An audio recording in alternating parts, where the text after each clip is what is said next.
আমার গায়ের রং দুধে আলতা ফর্সা না, তবে যে আমি কালো এমনও না। আমি এতটাও সুন্দর না যে আমার দিক থেকে চোখ ফিরানো যাবে না, তবে আমি এতটাও কুৎসিত না যে আমার দেখতে ইচ্ছা করবে না। আমার কোমর ছাপানো চুল নেই, তবে আমার চুল ঘাড় অব্দি খাটোও না। আমি হয়তো অনেক সুন্দর রান্না করতে পারি না, তবে যে আমি মোটেও রান্না পারি না এমনও না। আমি হয়তো সবসময় সাজুগুজু করি না, তবে যে আমি মোটেও সাজি না এমনও না। আমি হয়তো সব কাজ গুছিয়ে করতে পারি না, তবে যে আমি কাজ করতে পারি না এমনটা না।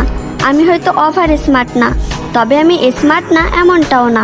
আমি হয়তো সব কিছু সুন্দরভাবে বোঝাতে পারি না, তবে যে আমি কাউকে সম্মান করতে পারি না এমনটা না। আমি হয়তো পদ্মাশীল না, তবে যে আমি বেপদ্দায় চলাফেরা করি এমনটা না। আমি হয়তো সব দিক দিয়ে পারফেক্ট না, তবে কারোর জীবনে আনপারফেক্ট এমনটাও না।